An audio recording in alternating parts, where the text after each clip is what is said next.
Okay, for all you who have signed in early, let's have a little pre-show. I'm on crutches. We'll be talking about that later. Just thought I'd give you the much to talk about, much to discuss. Okay, for all you who have signed in early, let's have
should have been a messing.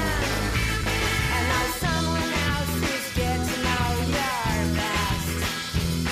These boots are made for walking, and that's just what they will do. One of these days, these boots are gonna walk all over you.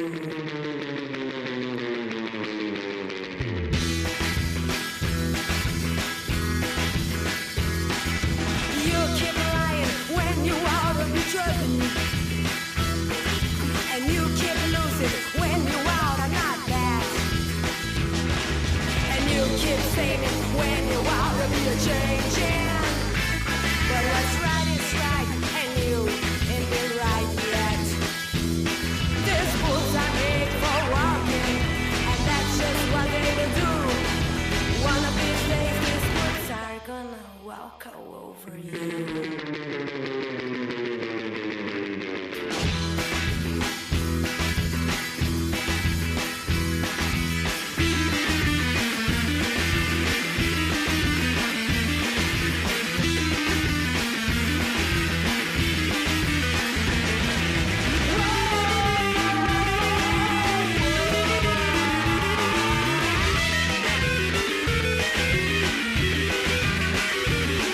These boots are made for walking, and that's just what they will do.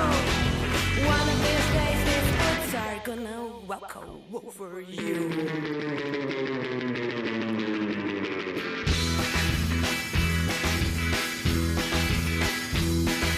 You keep playing when you shouldn't be playing, and you keep thinking that you'll never get burned. Ha! Well, I've just got me a brand new box of matches, yeah. And what he knows, you ain't had time to learn. These boots are made for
And we're live, and let's see. I'm testing, guys. Quick voice check. 1, 2, 3, 4, 5. Steve. 1, 2, 3, 4, 5. And guys, Ken will be with us maybe later tonight. He's driving right now, and we're running. And Steve, FYI, we're running about a 22-second delay between when I hit the button on something and when it pops up on my iPad. And well, hello everybody, and welcome to another scintillating episode of Max's Models, where our motto is every day's like our first day. We have, I thought we'd start off tonight talking about what to do with beat up old decals, ones that now, Steve and I were just discussing these decals that I got on eBay from Microscale, and to get, all I needed was where it said Marines for the Colonel's Phantom. And unfortunately, as you guys probably saw in the intro, they disintegrated as soon as they hit water. Now, I had the good sense to test them. I mean, to only use one, and so when that didn't work, hindsight being 2020, given as old as they probably are, I should have just used Restore Solution on them to begin with. But I thought I'd give it a test. And I did test a couple of decals once I had the Restore Solution. And I had some luck. But even though I put like 2 or 3 coats of the, ironically, Microscale Restoration Solution, I would have been better off if I'd cut this into like 2-letter groups or something. Been easier to handle. I tried to slide it all at one time, and of course it cracked and broke, and you guys can see the results right here. And I managed to salvage enough of it for right now. So what I'm probably going to do for those, let me back up and cover one little thing. I am on crutches. Last night, festivities, playing with the kids, I managed to turn too hard on my heel and cause myself injury to my left foot. So it is getting better, but I'll be limping for a couple of days. I was supposed to go see the Colonel today. I decided that since he doesn't have a place to put this, it's going to live at my house, and that's fine. The fact it's going to have a place of honor. Which means rearranging the top of my shelves, because that's not fitting in any of my shelves. It'll probably be the centerpiece of my, kind of Vietnam corner, if you will. All the A7 and the F8 and the F100, all those are going to have to go over on one cabinet top by themselves, because this will take up the whole top of the thing. And anyway, I figure this is good enough to go ahead and get the video done. I'll probably still order replacement decals, something newer, and replace that at some point. I showed it to my wife, and as soon as she saw it, she could see the damage. And yeah, it kind of does have that, came back from a mission look to it, but I wasn't until after it hardened I realized the S was just a little bit out of alignment. I'm like, we can do better, but this will do in the interim.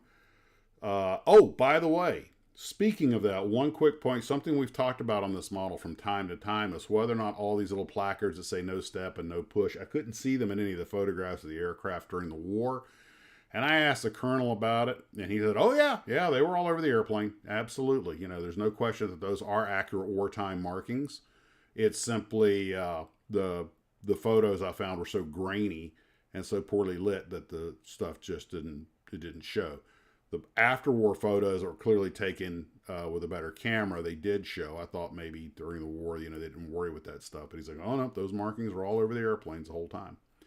And we're not only going to talk about his flying over Vietnam, but also what happened in his career after that, because he has 2 ejections under his belt. So we'll talk about that. And he said the second one's the one that almost killed me. And So I figured the perfect thing for us to talk about is bad decals. Meanwhile, your audio's all distorting. Oh, my audio's distorted? Let me... Is that better? Test 1, 2, 3, 4, 5. Much better. I got a little too far away from the microphone. That's on me. Sorry, guys. I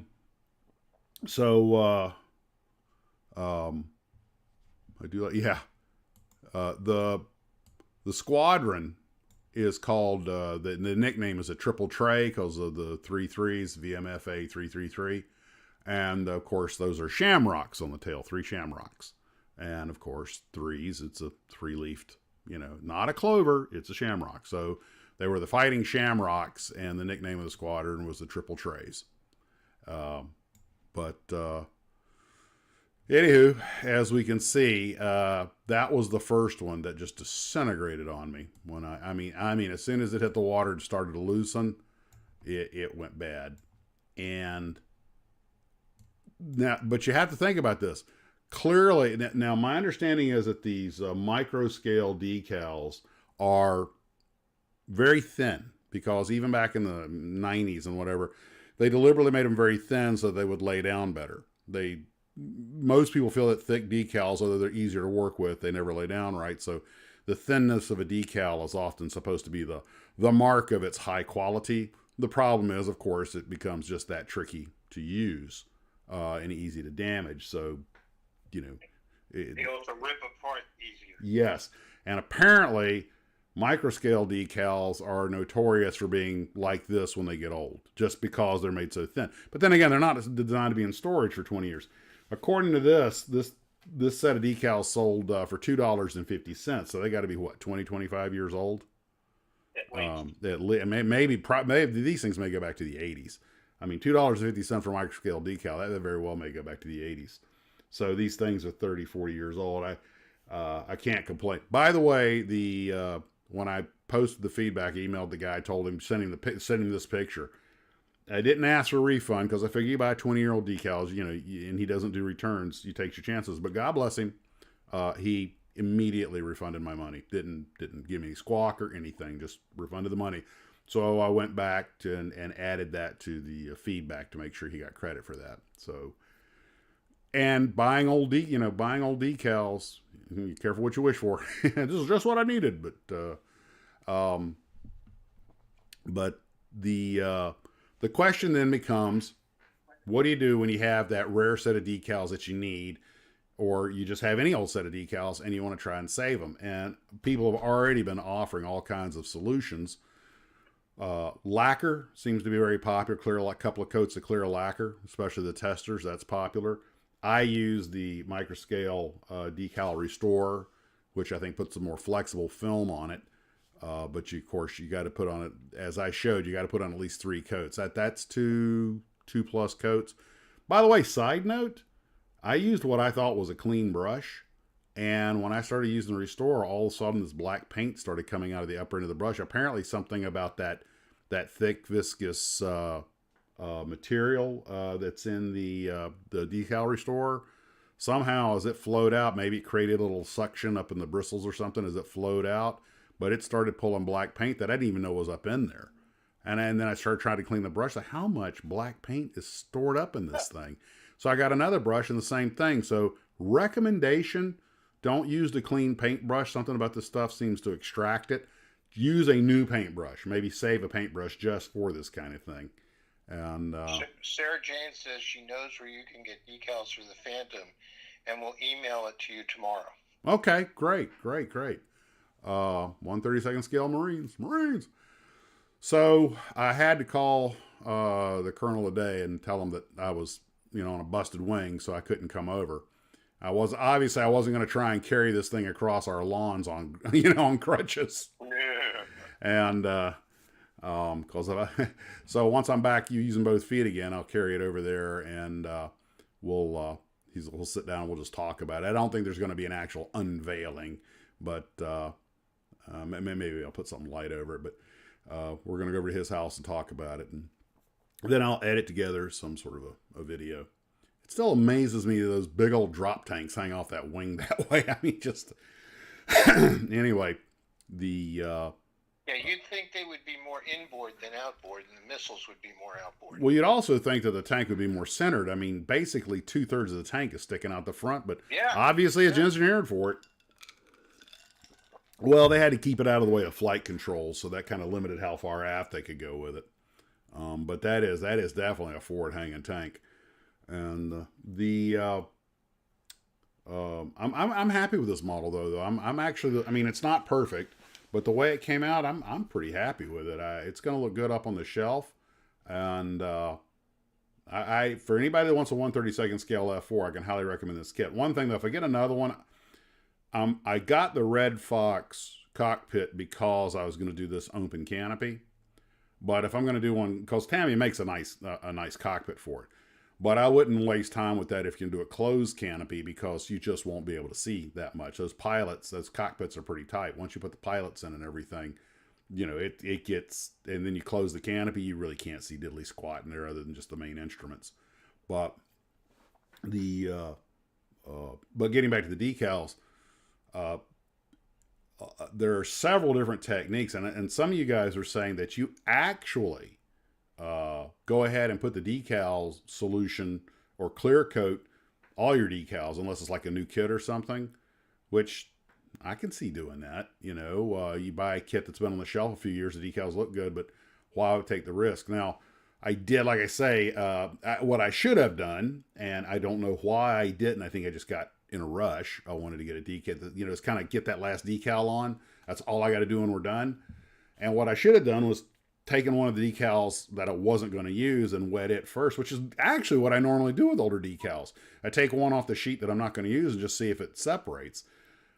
I got in a hurry and skipped that step. And if I had known that, I could have slathered a lot more of the clear coat on the Restore on both of them. That would have given me 2 shots at doing this.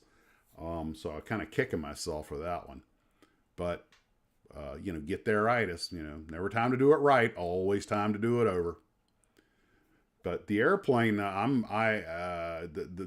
Tamiya decals themselves, by the way, and I know this kit came out, I think, in 2003, but I don't know when this particular one when this pressing was made, so I don't know how old the decals were.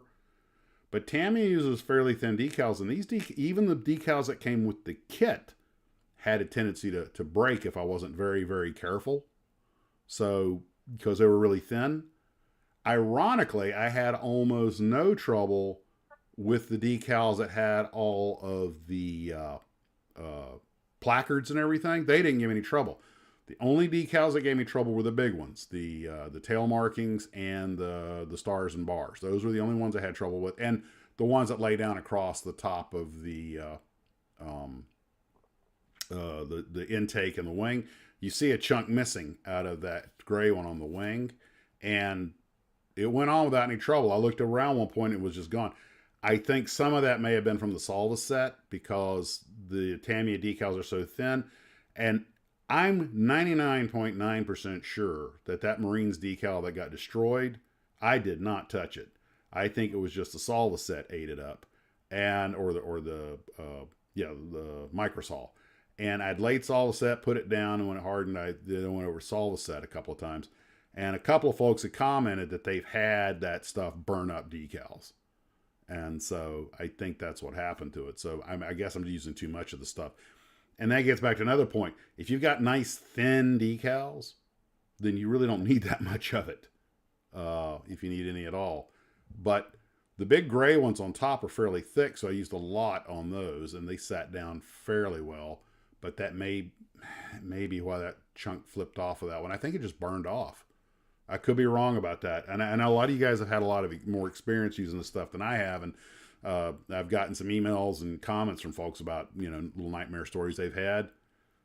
It's an inexact science, because every sheet of decal, even the same manufacturer, buy 5 different kits from Revell, you might get 5 different decal manufacturers, because a lot of things, I think most of that stuff's done on contract. So, yeah, it is. They don't make them in factory. Yeah. So, you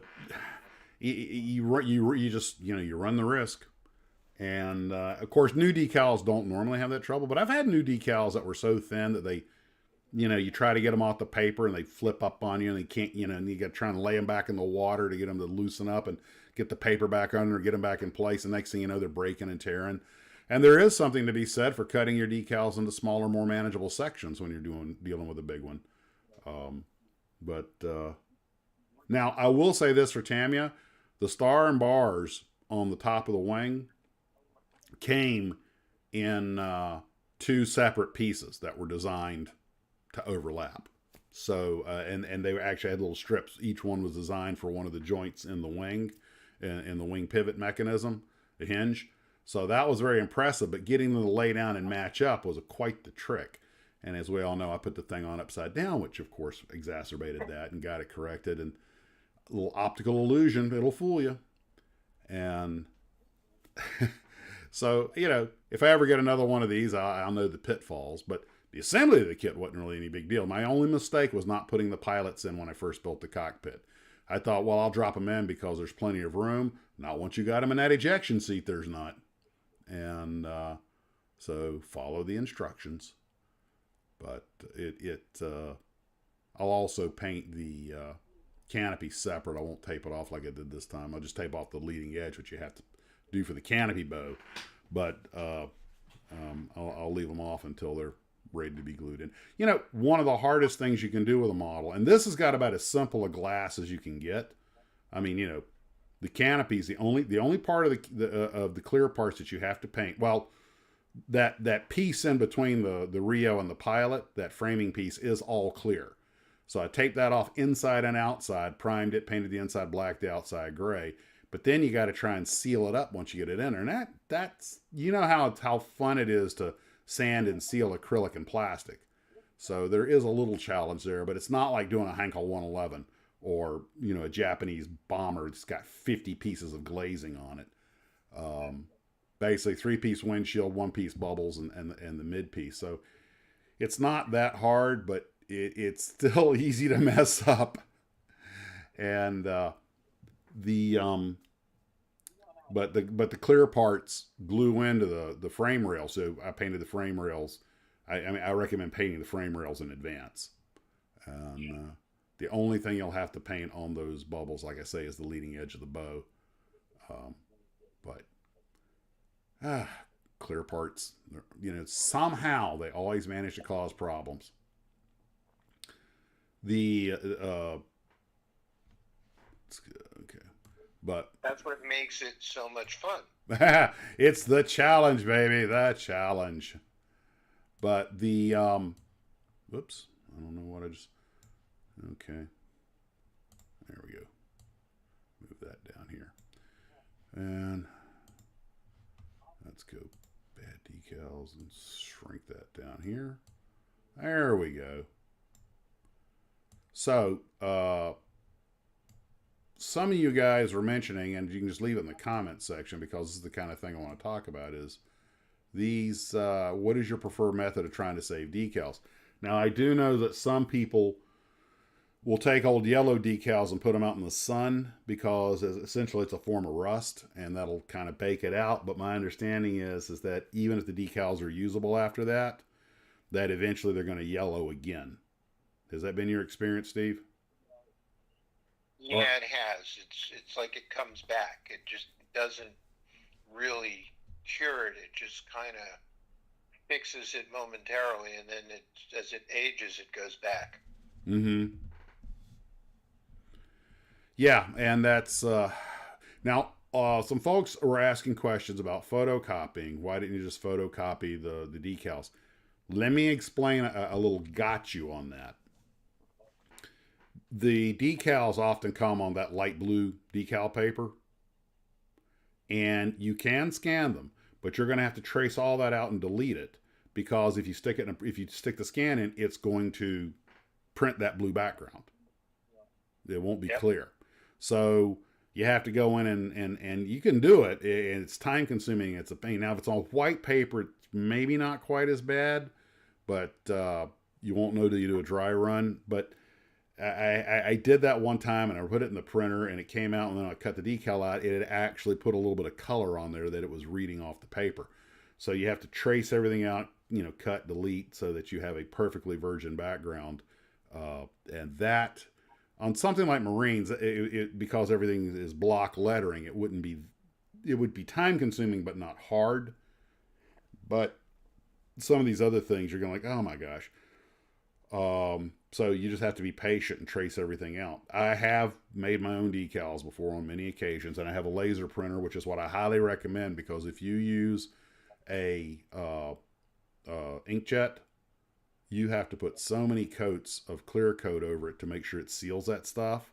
And I mean lacquer. And because it's not water soluble. and then you got to trim them down to the edge, and then you usually got one shot at getting them on. And if it so make copies, if it I've gotten it to work, but sometimes I've gone through 3 or 4 decals because it takes a little too long to get it on. They're a little too wet, and as you start to do it, the ink starts to run. And you're like, yep, wipe it off, start again. And finally, you get that one that's got that comes off the paper easy enough, gets into place before anything can run. You dab it down, don't touch it. I don't use the microsol on those because the solvent, because I'm just like, okay, it's in place, it dried, it's on, hit it with the clear coat, that'll do. With the inkjet printer, with the laser printer, that's not a problem. I can use microsol or whatever I want to help dissolve them later. And laser printers are expensive. Well, I guess all ink's gotten kind of expensive, the cartridges, but laser printers aren't nearly as expensive as they used to be. So it's but get a decent one. Which brings up another thing. I was thinking, I wonder, I've got to talk to Ken about how hard it is because I know Ken wants to get into doing 3D printing. Like designing stuff. And this popped into my head today. When we had Dan Monroe on the channel, he challenged us to make some first season legs for the robot, for the Lost in Space B9 robot. And because the kit comes with the later ones that have the pants fit, the top rubber parts of the legs go all the way across and they're separate at the bottom. But the original one, and if you ever watched Dan Monroe's videos, the one he made, which is a replica of the early one, they're 2 separate legs all the way up to the body can. And I was thinking that might make a good project for Ken, 3D print some first episode robot legs. And then we could make a mold out of that and maybe, sell a few of them.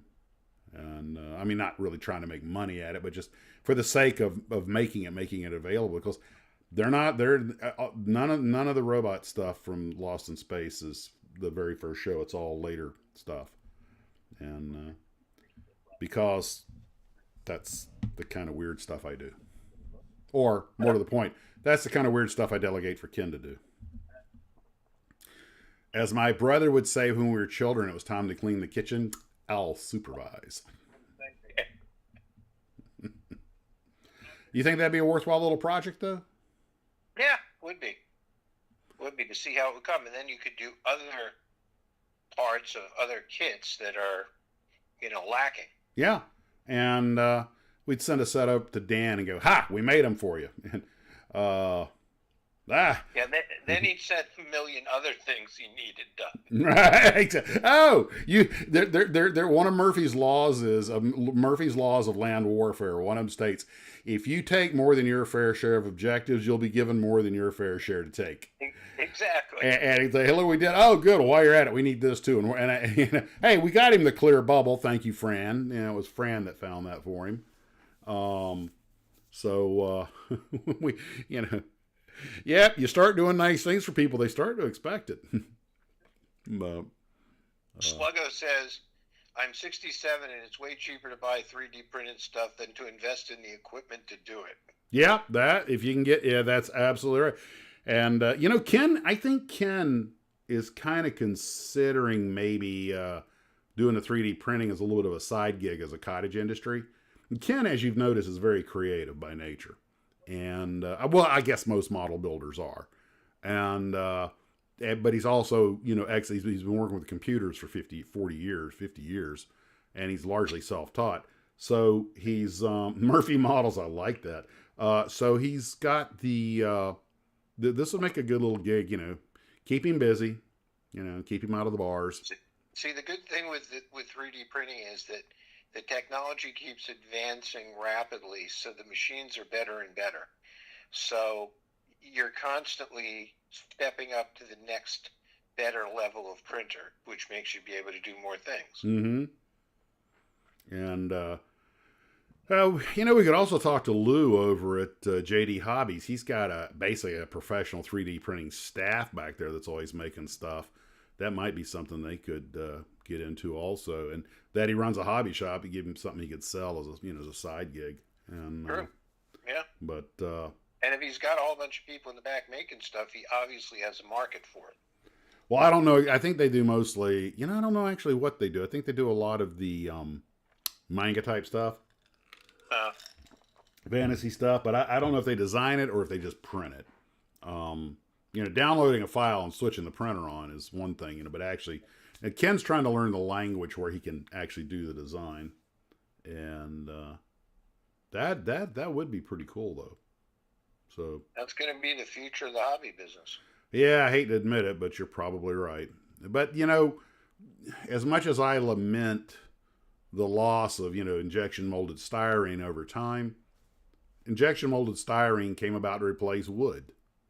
Yeah. And someday something will come along and replace it. That's just the nature of things. I think what we hate to see is we've all worked so hard to, well, first off, we enjoy the hobby, hopefully, but we've all worked kind of hard to master some sort of skill. And you've learned all these things about how to reconstitute decals and how to weather and all this other stuff. You start 3D printing, and all of a sudden there's really, most of the components are just printed. So it's like, it's only going to be a few parts. So, of course, there'll still be a great deal of skill in painting and weathering, which, frankly, let's be honest, painting and weathering is probably where the real skill set sets in. I mean, most anybody can glue a couple of parts together, maybe, file a few seams. The real separation of skills comes in the artwork. Yeah. Well, you talk about molds and making molds, and look at the videos that are on YouTube about the tour of the Trumpeter factory. Yeah. And there's one portion of one of the videos where they go into a room and it's lined with CNC machines that are just printing molds. They're just going molds. to town. And it's actually frightening. That the amount of molds that they're cutting at the same time is just huge. And they've got to sell 50,000 of those things to pay for making a mold. Pretty much. And they have one of the largest mold banks in the world. And they're still adding to it. They have a couple of hundred, I think they have 300 or 400 kits currently active that they're selling, and they have molds for more of them. And it worries me. I mean, I'm glad we have all this available to us, but it worries me that we're getting hyper competitive. Tamiya, Hasegawa, Trumpeter, Dragon, they're all, kind of just crushing it with what they're making. God bless them for that. But I also think about all this money and all these molds for a potentially diminishing market. But that'll tell you who will control the market when it diminishes. Oh, yeah. It'll come down to 3 or 4 players, and that'll be it. Yeah, and I think one of the problems that companies like Round 2 are going to have with a lot of their older kits that they still make is, I don't know how many of those are nostalgia builds. I built this, in the 70s and they still make it, I'm going to get one. Versus how many people go, oh, yeah, that's the kit I wanted, I'll buy that now, first time. Although they'll still be less expensive, but I don't know how long they're going to be able to keep up. Of course, like you say, cars really make up the bulk of it, and that market does not seem to be weakening. See, the issue you have with the molds are that there's only so many shots you can get out of the mold before you need to work it. Mm-hmm. And at some point, the mold becomes dull, and you have to redo the whole mold. Nick Argento can tell you about that. Yeah, so he's still got some of those old Strombecker molds. There's a finite life as to how many shots you can get out of that mold. Mm-hmm. Yeah. Well, without doing maintenance on it. Is it worth it to make another mold at that point for that particular product? Well, that's a tough one to answer. I do know that Hasegawa is still cranking out new 1/72nd scale stuff, which you ever notice that there are scales that sort of become fashionable for a while? Yeah. Right now the big 1/32nd scale jet fighters and everything are pretty popular. They have been for about, I guess, 20 years. And they keep making like the new F-14s and everything. They keep making these big jets in 1/32nd scale. And evidently they're selling them at $139 to $200 a piece. But then Hasegawa comes along and starts introducing even more 1/72nd scale stuff. So to me, 148 was always the scale. But well, look at the kits that when they were first introduced. I mean, back in the 50s, they were 99 cent kits. mm-hmm. Now they're $29 and $34 for the same kit. I did the math on this. The 148 scale monogram fighter planes, like the Dingwa Mustang and the ME-109. Now, I do know some of them they made new molds for, so I'm not really counting those. But the old kits, like the SPD, are still the same kit I built as a kid. The exact, the parts count's the same, everything. And you go to Michael's and they're $22, $23. Now, I did the math. I paid $1 for those things in 1970. And I did the math. Adjusting for inflation, which has been substantial, they should run about $14. Mm-hmm. So they're half again that. Well, cost of plastic went up. It didn't go up that much. And the molds are the existing molds. So what it is, a loss of economy of scale. They're trying to, if we're going to sell this many, we got to make this much money. We got to charge. And also, a place like Michael's is probably going to be a little pricey anyway. Hey, Trey. Well, look at it this way. It's what you can get in the market.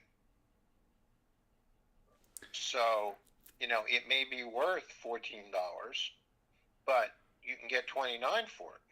Yeah. And you own the mold, so your cost of, the kit at this point is minimal.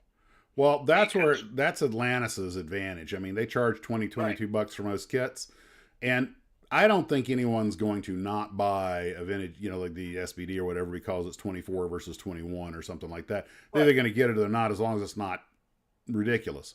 But I look at some of these, and I've seen people look at them. I mean, not the Atlantis or the Revell kits, but look at the Hasegawas and stuff. Go, oh, this is just what I want. And they see a $54 price tag, and I don't want it that bad. Yeah. And we have the lift over drag formula we use in aviation to get your perfect L over D max to get your most efficient, pitch attitude for flying. Well, this is the want over need. Yeah, I want this model, but I'll only pay so much for it, and that happy sweet spot is a hard thing to find. Well, the perfect example of that is when you go to Hobby Lobby. Mm-hmm. And Hobby Lobby has a 24 scale or 25th scale car kit for $34. Mm-hmm. And then when they do 40 off, it's 21. And that's when everybody goes shopping. I'm waiting until it's 21 to buy it because I know it's still going to be there. Good job, Chris. He got one of the screw together jobs. By the way, guys, if you do get this Tamiya Phantom, there is a lot of screw together stuff in it because some of the components are just too big and heavy for glue. The wings screw on, the landing gear screw in, the fuselage screws together. And I love that it's a top and bottom. And God bless Tamiya and their engineers. They made it where all of the mating points are like on the tail where the metal hits the paint. So you don't have to really worry about putty, except for you will have to putty around the intakes where they glue on. But for the most part, there's very little putty in this airplane. You don't need it because not only the Tamiya fit, but there's no seam line down the spine because the top is a shell and the bottom screws onto it right where the paint demarcation lines are at. And that makes life so much easier. Which is a great way to make the kit, whether it's one that's that size or smaller scale. Yes. Because it makes the kit look better with less work on your part. Mm-hmm. And much to my amazement, of course, the Phantom doesn't have a lot of protrusions, but nothing got knocked off on this kit. There are a couple of pitos on the tail fin, but of course, the antennas are all on the belly, and they all glue in after you're done. Which, by the way, now you do have to drill holes for some of them because this kit has two versions. Oh, by the way, actually, I say it has two versions, and they don't give you a lot of information on which is which. There are, obviously, these airplanes went through many iterations. And the J model, they give you two complete cockpits, because especially for the back seater, because they had different radar systems. So, you want to make sure you put the right one in for the airplane. And I'm not sure, but I think they use the same cockpit for the F4B, which would make sense. So you want to make sure you put in the cockpit, not the B cockpit. But they do give you a couple of different dashes and stuff, so you got to make sure you get the right parts in there if you're extremely detail oriented. But the I sat in a Phantom one time, and I was like, after getting in the Harrier and the Skyhawk, the airplane almost seemed roomy by comparison. But that's below your elbows, where the fuselage bows out. Where your arms, where your biceps and triceps are at, where that canopy closes, man, there is just no room in those things. And the Skyhawk and the Harrier are even worse.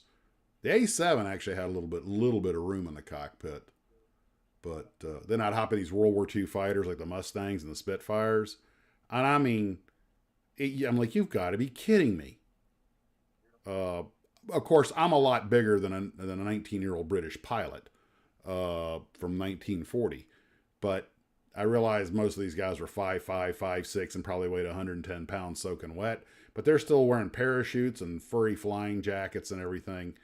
And there's just no room in there. And then you hop into a Navy fighter like a Hellcat, which has that big round engine, that big round fuselage. Hey, what do you know? Actually got a little bit of elbow room here. But the getting back to what we were talking about earlier, though, is that these decals that were high end decals they're really beautiful to look at. The decals on this jet, it was an excellent decal sheet, but they were very thin. And what surprised me is all of the no step and no push mark, placards all over the airplane come on come on a series of long strips. You don't have to place each one of them individually, thank goodness.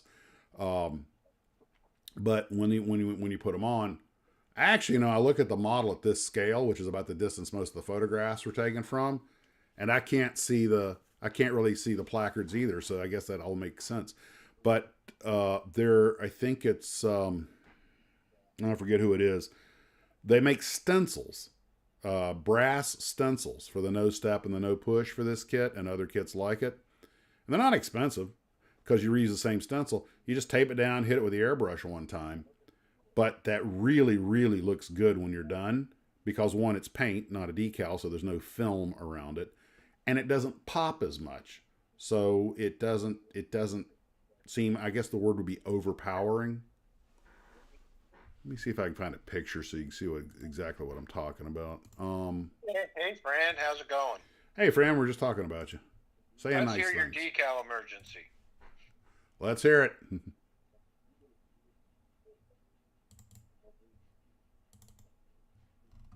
Okay, those aren't the pictures I was looking for.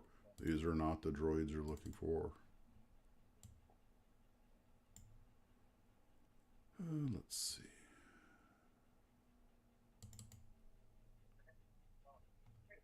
Okay, is there I don't think that shows it. Here we go. Okay. Yeah, this will show it. See if I can get a good zoom in here.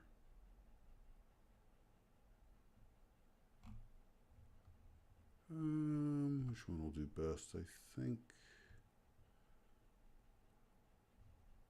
Let's see if we can see it in this one. All the placards are out of focus in that one. Let me find a better one here.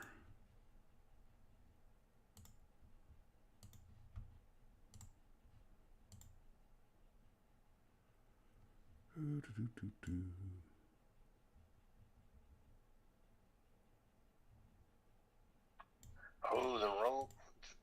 There you go. Okay. Now here you can see the placards I'm talking about on the leading edge of the wing. And it'll pop up here in about 20 seconds for you. Some of them say no step, some of them say no push. But the important thing is that they're very bold. And when you hit it with the spray gun aside, then that's all one long strip of decals.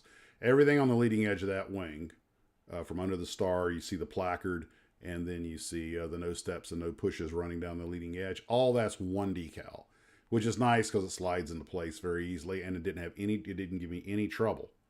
But the thing is that, of course, if you look at it from the light a certain direction, you'll probably be able to see the film. And also, they're just very, very bold. You can't put them on subtly. It looks like factory new paint. If you use the stencil, of course, you can give it a light brush. It'll still say no step, no push or whatever, but it'll be paint on paint. And you can make it a little more subtle, I guess is the word I'm looking for. Then again, maybe I'm wrong. Maybe they should be. Maybe they should pop like that. But I mean, you can even see the placards on the other wing. They do stand out. Then again, you back out, get away from the airplane. It's hard to see them. So maybe it's just because we're so up close. I'm probably overthinking it. Yeah, that's why you gloss coat your model before decaling. It hides the carrier film. That's a good thought, Nathan. I'd forgotten about that.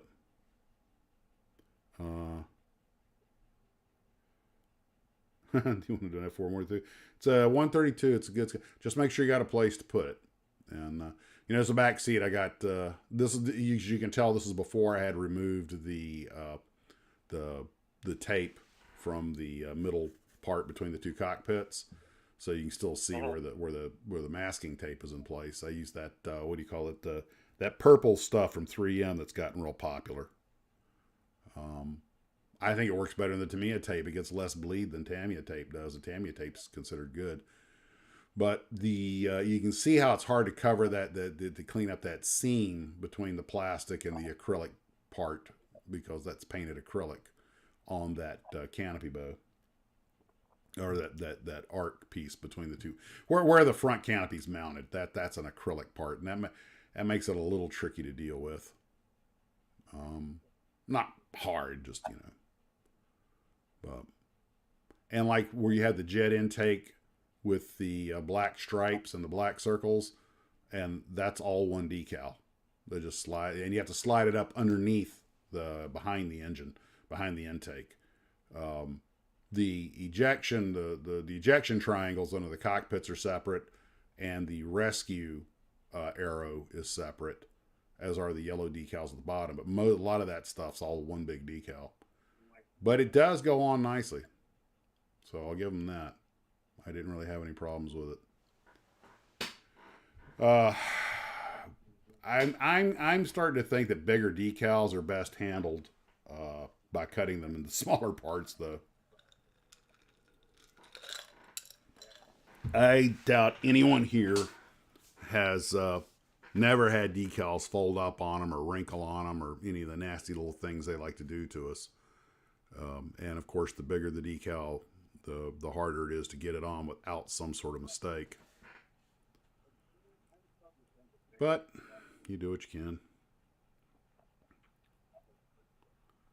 I have been using 7% isopropyl as a thinner and have had no issues. Huh?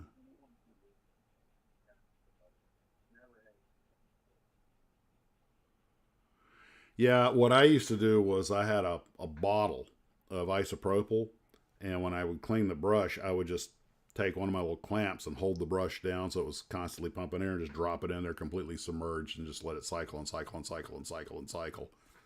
And somehow, though, it seemed like when I would, after I would clean it up, and then when I'd come out to use the brush a couple of days later, there'd still have to get some brush cleaner in there because it would be sticky. And that was a Badger 105. You think people spend hundreds of dollars on some of these airbrushes, and I have two of them. So they, I swear, I feel like I'm the only guy who can't get his brush clean. Although I have to admit that Tamiya airbrush cleaner does a pretty good job. I always hate it when you have a large tiger shark decal checkered. Yeah, those things are a nightmare. I think the checkered cowlings are probably the biggest pain in the keister, especially the ones that wrap around the curved part like on a Thunderbolt.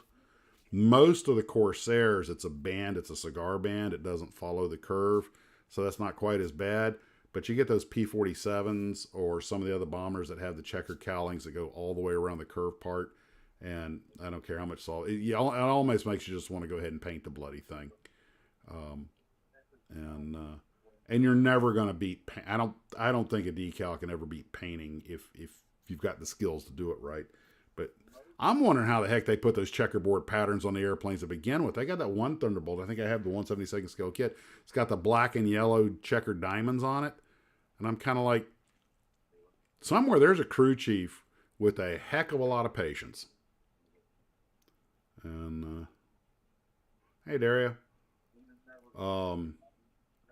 But the worst part about those things, I had this problem with the Gulf Hawk. And that's one of the reasons I actually painted my Weedle Williams racer in Jimmy Wheels colors. I was going to do Roscoe Turner's, but I realized the decals, you have to match the paint, because even Williams Brothers, like, we can't make a decal that'll conform to the cowling because of Roscoe Turner's complicated paint job. So they give you the decal that goes up to the cowling, and then you have to mask and match paint color after that. I'm like, good God. You know how hard it is to match orange?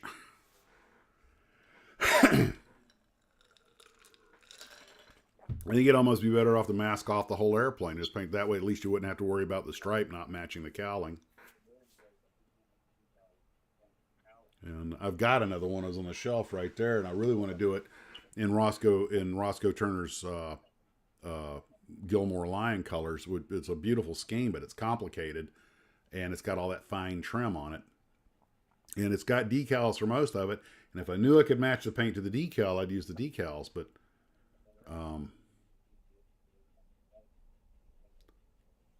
so that's, and then getting it lined up. Well, I don't know about you guys. I have a real problem matching paint colors. Partly because I'm never exactly sure what color I need to get the tint. But even when I think I've got it and I put it on there, it dries. And I'm like, those colors don't match. It's a treacherous slope. Well, I'm like, a lot of times because, you buy the paint, you look at the color on the label or on the lid, and it's not exactly the same. Now, I just had that with a Tamiya paint I was using to paint an interior in a car. And when it looked perfect for what I needed the color on the lid.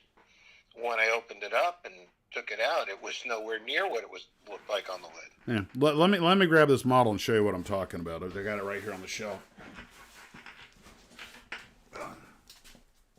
Hobble, hobble, hobble. Try not to knock everything down here.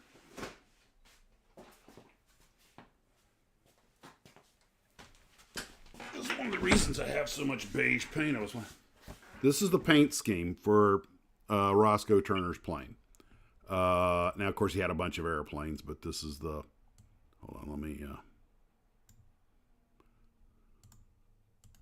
Okay. So, they give you the stripes up to about here, the lip of the cowling, but they don't give you the part that goes over the top and the bottom of the cowling, which, of course, is probably because it's a compound curve. And I'm like, you know what? I think it's actually going to be easier. That means you got that orange trim around every wing, every horizontal and vertical surface, and the landing gear. And I'm like, you know what? It's probably going to be easier just to tape off the entire model. Just mask the whole bloody thing. But then you've got that little hair of black trim that goes around it. And I'm like, it's a... Hello, camera, focus. Okay, now it's out of focus. Come on, camera. Focus. Let's try this. 1, 2, 3. There we go. But it doesn't look like a difficult paint scheme. Then neither does a GB. Now, the one I did in Jimmy Weedle's colors, which is this black and white one, and that was a pretty straightforward paint scheme. Much easier to do. But I wanted Roscoe Turner, but I mean, you can still use the Gilmore the Lion decals and everything, so you have that. But I got to figure out the way to master doing the whole what do you call that? Not hairline, but hairline trim, because it's orange with whatever that is, dark blue or black. I think it's black, and man, that is just gonna be a nightmare. And the question is, do you want to lay the black down first and put the orange on top of it, and maybe just use a thin piece of tape, or it sounds like lay down the orange and use a real fine tip black Sharpie. That's another possibility. Lay down the orange, use a fine tip Sharpie, go over it, but then you got to protect. Well, just let it dry a couple of days. That could work. Okay, so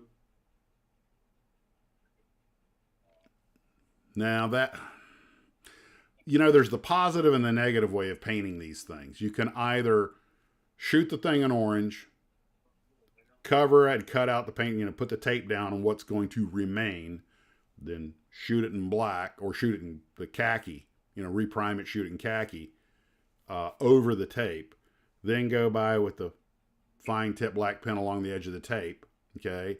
And then when it's all hardened, peel it off with the orange underneath, which I guess that would be considered doing the negative. Or you can do it the other way around. Paint the whole thing in khaki, then lay down the tape and shoot the orange, and then once that hardens, go to the black trim and then peel that off. If you were to do the negative where you laid the orange down first, that would be easier because you'd actually be making a mask of the paint scheme. Whereas if you do it the other way around, the paint scheme is what has to be exposed. Is the plastic that has to be exposed, which means you got to get the curves left and right.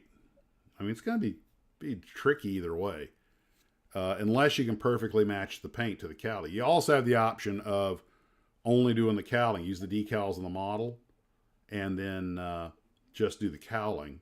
But then again, it's going to be real hard to get that stripe, that orange just right to match whatever paint you use. But if you can do it. I've seen some guys do it, so it can be done. Those models that are on display at the Crawford Museum, those are all Williams kits. They have all the racing planes. They pretty much have every Williams race plane kit there, and every one of them was made by a master modeler because they are all just magnificent builds. They've got what I suppose is guitar string rigging on them, so they have nice taut metal rigging on them.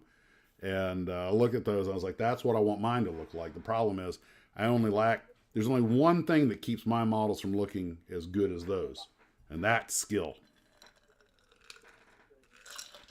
Or more to the point, a lack thereof. And, but there are some beautiful schemes here, and they only made about 4 or 5 of these Weedle racers, so each one of them has a unique paint scheme. But it's kind of sad when you don't build a model because you're scared of doing the paint scheme or messing it up.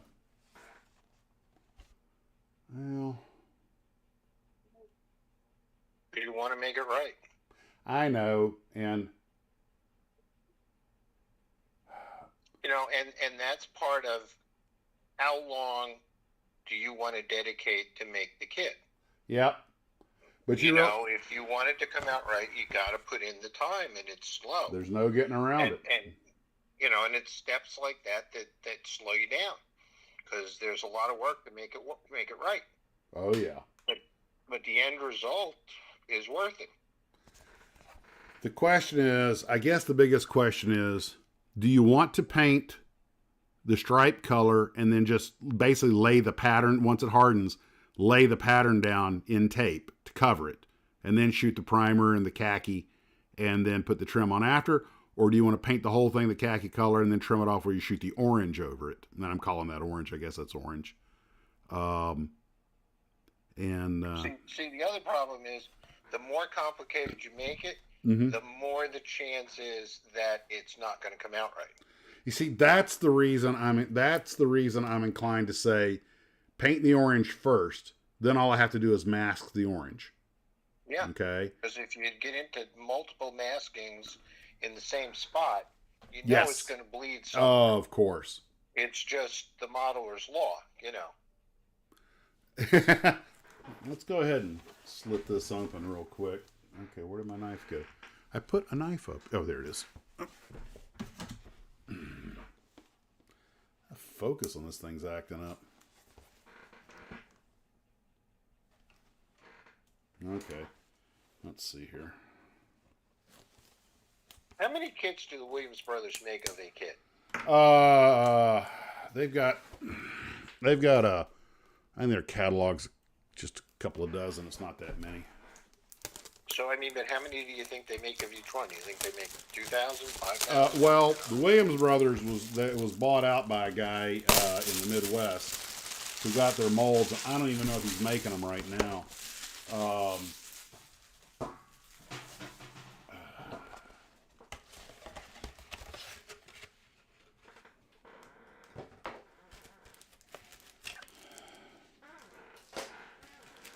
Of course, the naked kit comes in white. And it comes with hoses and rubber tires. I mean, they're really well thought out kits. The instructions are definitely for advanced model builders because a lot of the instruction is text. And what? Uh-huh. And it comes with some rigging wire. There you go. But You know, it tells you know, you. Years ago, Jim Keeler told me this one little tip. He said you can always touch it up after. That's true. But it'll tell you here in the instructions, depending on which version you're making, different exhaust pipes, different hoses and stuff for different versions of the airplane. So if you're making Roscoe's plane, the exhaust pipe should come out here. If you're making so-and-so's plane, it comes out there. So these airplanes are not identical, but there's a lot of text here to tell you what goes where. And but what I was going to show you was, here's the decal sheet. And you see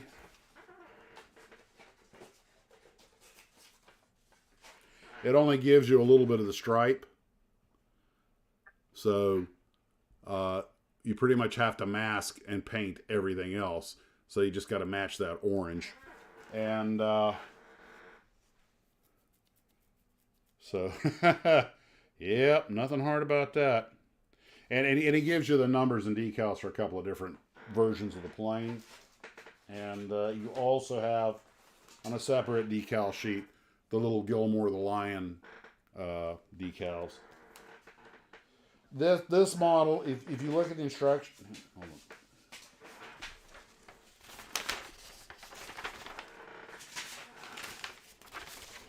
I mean, it's a one-page assembly instruction sheet. It's not that hard an airplane to build as far as the basic unit goes. This is one of those models that it's all in the paint job. And, of course, you have complete rigging instructions also. And these airplanes have a reasonable amount of rigging, but it's not as bad as a biplane. And you can get to everything. But I think I used Easy Line on my other one.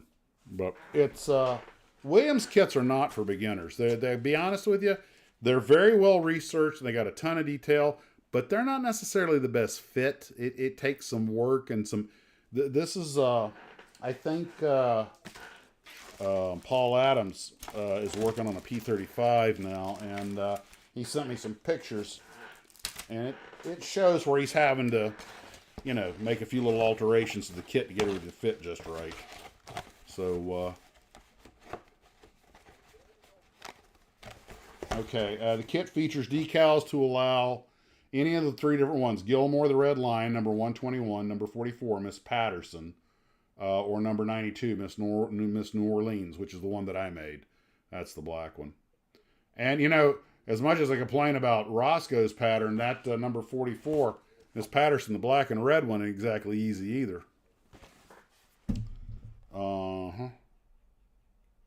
But,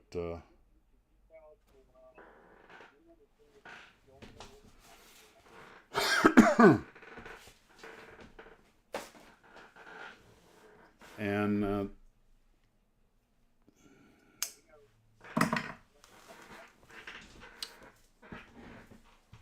Paul's still working on the P-35, most of the airframes together. And God bless Paul. He takes his time, does really nice work. But you look at the Williams kits, and if you're an experienced model builder, they're not a problem. But if you're a beginner, I can see how you can get lost in the weeds real quick. Not a lot of pictures, a whole lot of text. But that's where having access to the internet and a library helps. Yeah. The internet is, it kind of makes me wonder how big of an impact the internet's had on model building. And like everything else in the world, it's pretty substantial. I'm just, but I mean, look, you're sitting at your desk, at your workbench. You've got an issue. Well, what's this look like? Well, I don't have a book on that. Well, let's go to the internet. Mm-hmm. It's convenient. And it gives you a wide variety of images of what you have searched for. That brings up the very thing that I was. It's funny you just touched on the very thing I was about to mention where the internet was concerned. Let me go here. Projects.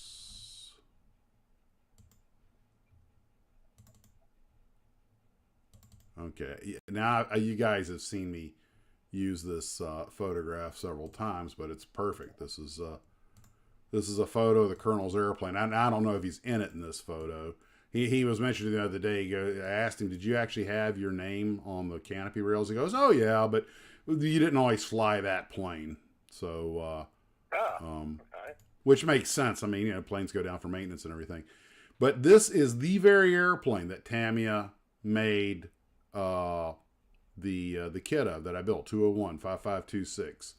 And you can't read any, like I was saying, you can't read any little placard markings, but then of course it's a grainy photo, probably taken with some guy's little Instamatic and at distance, and there's not a lot of light out, but so everything has that faded look. I don't know what time of day it is, but think about this.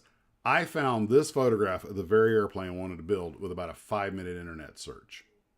So where it comes to researching models and stuff, the internet has completely redefined it, which is probably why you don't see those profile pack books and all that stuff anymore like were sent to me. People just, you still need it for some, because some of it's pretty obscure. You don't find everything on the internet, but it's a great resource. But, and here's the big but, it's also as easy to give you a bum steer because a lot of people label crap wrong on the internet. And I was just watching a thing about Hollywood's richest actors, and they were talking about of the golden era, and they were talking about Randolph Scott, and they're showing a picture of Charles Bronson. And and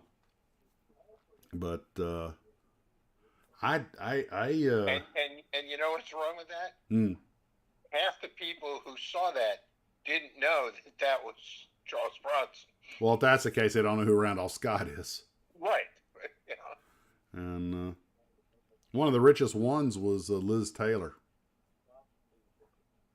Well, if you were divorced as many times as she was and got settlements, you'd be rich too. Well, she had a lot of investments, but apparently in modern dollars, she was worth about $800 million. I knew Fred McMurray had done well, and I knew Randolph Scott had done well. I knew Bob Hope was very wealthy from their land investments and everything. Bob Hope owned most of L.A. before it was L.A. They brought that point up, and yeah.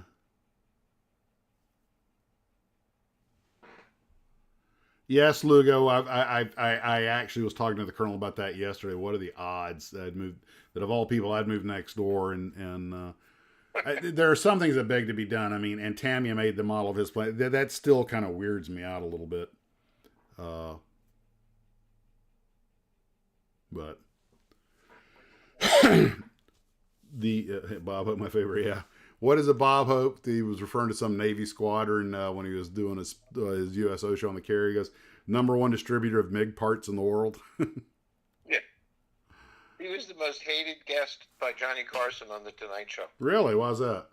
Because everything with him had to be scripted. There was no off-the-cuff stuff. Ah. And that was pretty much how Carson operated. Uh-huh. So, you know, he'd have to play straight man to him. He didn't like that. Ah, gotcha. Whereas Rodney Dangerfield was a total opposite. Yeah. Oh, Okay, Rodney was like the funniest guy ever. I watch him constantly and just laugh my head off. You know the poor guy stroked out in front of Jay Leno on the air? Yes, I remember. Good Lord. I met him once. You told me. We can't repeat that story here. Yeah, we can't put that up on the internet. No. Let's just say Rodney wasn't acting. Yeah. Let's just say it was vintage Rodney, guys. Oh man. Okay. So back to models. But we'd kicked off talking about the decals, and that brings up the question about decals, how to save them, how to use them, and then again how to replace them. Printing, you got to have the clear background.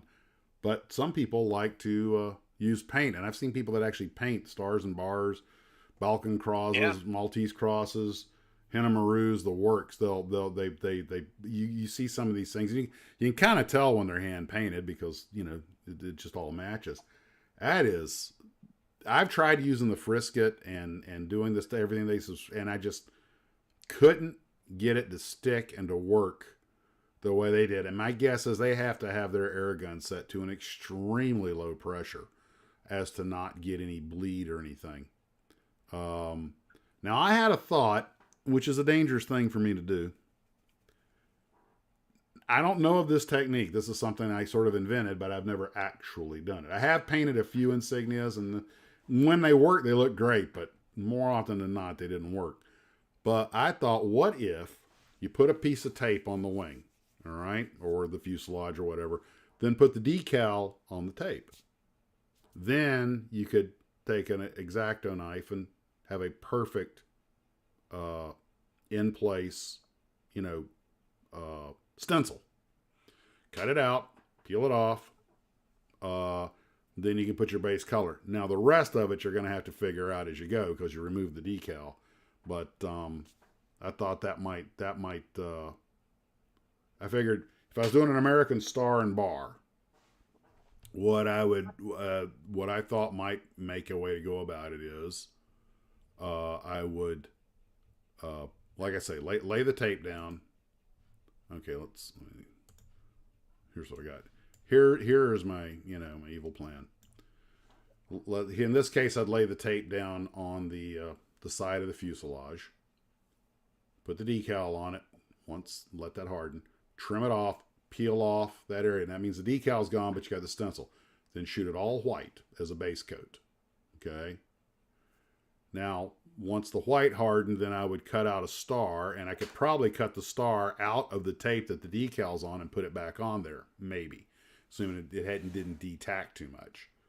But then I could go over, and then of course you do the same thing with the white. Then I could go over it with the blue, and then when that was done, I could mask off the area for the red, or maybe just put a red stripe in there as a decal stripe on top of it. But that might work if you got a steady enough hand and a sharp enough X-Acto knife. So what say you?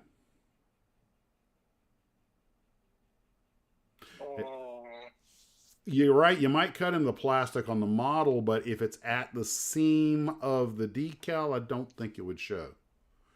I mean, hopefully you would not, be cutting into it very deep. You'd have to seal it between each coat, obviously. Okay, prevent bleed.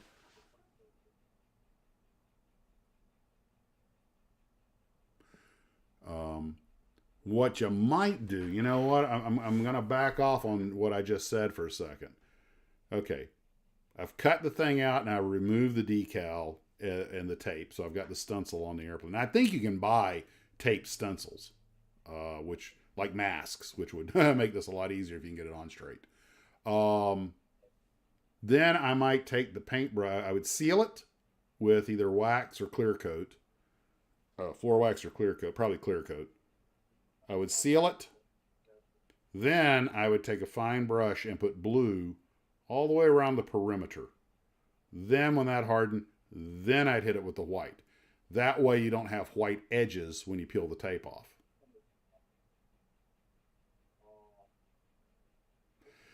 It's strategery.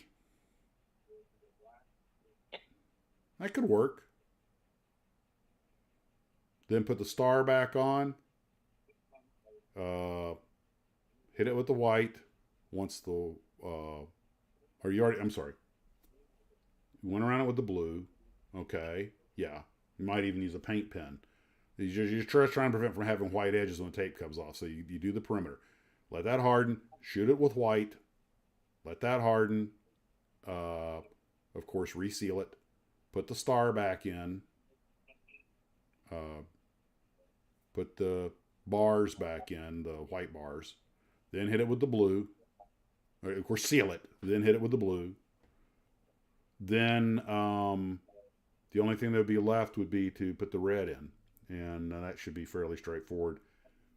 And just lay down some tape, seal it, and put the red in. And I might do that with a brush, though, not with a... Well, yeah, you could do it with an airbrush if you use really low pressure. And then peel it all off, and you should have a nice painted insignia. And the thing is, you'd have to do that and then look at, compared to a decal, and decide, was it worth all the work?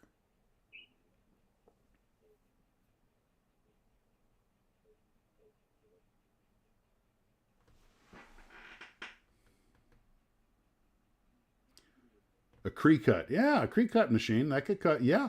A Cricut, that's the thing that cuts the mold, cuts the tape and stuff and makes stencils. I didn't think about that. Actually, I've seen some guys use Cricut machines to make certain, the Marines marking might make an interesting little experiment for that, because that's all straight up lettering. Huh. And the wheels are turning in my pea brain, and all kinds of bad ideas are being forwarded. Because it's all about having a good time. If you enjoy the creative process, even if it doesn't come out looking that great, if you had a good time doing it, something different. And you're going to have to do it a bunch of times to get good at it. You're not going to do it right the first time. So that's what cheap models are for. If you get good at it, you can start putting that stuff, making your own. Of course, you can also make your own decals, so pick your poison. But it does sound like a fun project. Well, it sounded like a fun project until you're in the middle of it going, I can't get to the line. I love when the wheels turn. Yeah. There's an old joke about no man's life, liberty, or property are secure while Congress is in session. And I'm like, no model is safe when Max is thinking about it. When Max is having ideas and the wheels are turning.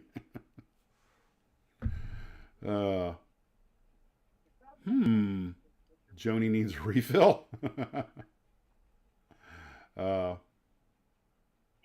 Monica could use a Cricut. I think you're right. Yeah. I see him. Do a little research on that. It's very bad to drink Joba's rum. I don't know what the... Think CNC machine for paper. Yeah, that's basically what it is. And I actually saw one once before and thought about it. And they actually had stars on one of the things they make. I was like, the star's already programmed in there. And the circle. And the square. So here's an interesting question. Mm-hmm. Do you find that decals, based upon the price of the kit, are any better or worse? Yes. Absolutely sometimes. Some companies will, like we said, most companies outsource the decals, right? Yes. Now most modern kits that I've dealt with, like the stuff from Atlantis and the stuff from Revell, it's all pretty good because it's all new. And most of the companies have this down. Where I find it's a real big deal in the quality of the decals is when you're buying somewhat older kits. You know, an older Tamiya. For example, the old Revell kits from like the 60s that we loved to get when I built my Spitfire, those decals were as thick as paper. And they were a little on the brittle side. When they were new, everybody talked about how these were the best, boldest decals you could get because it was a $3 kit. And they weren't going to skimp on the decals. 50 years later, I'm still able to use the decals. So, yeah, try that with a 40-year-old Hawk or Aurora kit. Today, the thing I find about the decals on some of these new kits is that I think I understand why they make them thin because they lay down really well, but that also makes them hard to deal with. I had some trouble decaling that Atlantis Boeing SST that I built. The decals just wanted to wrap up. They were so thin. Now, don't get me wrong, they look good when they're on there, but it's so hard to get them on without damaging something or to move them once they're on there. Now, I realize you're talking about a small scale model also, so the decals kind of have to be thin. But it wasn't the most pleasant experience. And somewhere I got the decals I put on my Disney rocket, I forget. But no, those came from someplace else. But yeah, generally speaking, the upscale kits, the Tamiyas, the Aoshimas, the Hasegawas, that stuff, the decals are usually really good. Some of the cheaper kits, I haven't been that impressed with them. Monogram, though, I got to give the Monogram Revell credit.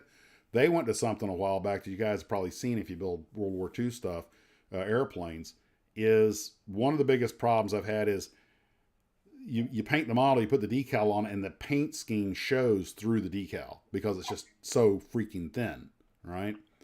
And, yeah, if it's all silver, that's not so bad if it's an all aluminum airplane. But if you got a camouflage scheme on your Messerschmitt or your Spitfire and the paint scheme's bleeding through, it just doesn't look right. But they started giving you the gray back plate, the decal back plate that you put on. You let that harden, and then you put the decal over that, and it's basically a shield to make sure the color of the paint doesn't stick through that doesn't show through the decal. And part of me was just thinking, why don't you just put on a thicker, better decal? But then again, that wouldn't lay down as well. I just heard an earth-shattering kaboom out my window. Anyway, so I got to give them credit though. The Monogram, the last Mustang and stuff I built for Monogram, it was a little bit more of a process because you basically have to put the decals on twice. You got to put the base on, let that harden, then put the other one on. I mean, you can put them both on wet, but you sliding around and everything.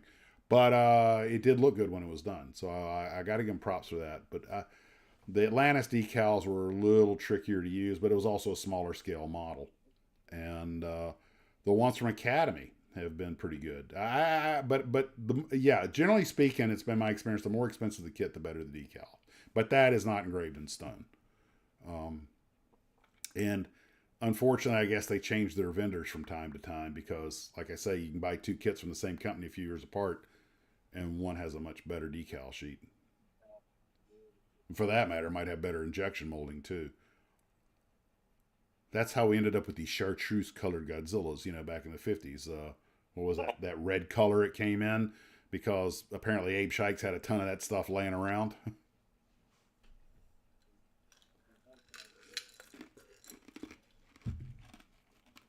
You find one of those original Godzillas in that reddish color. I think they started about $300.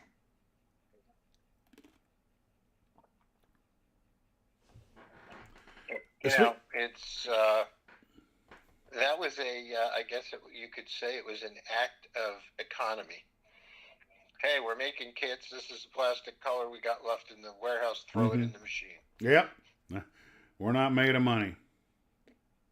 Well, that was the case with Johan, which is why you get a bunch of Johan kits from the same era, the same kit, that all in different colors. Mm-hmm. We're running a business here.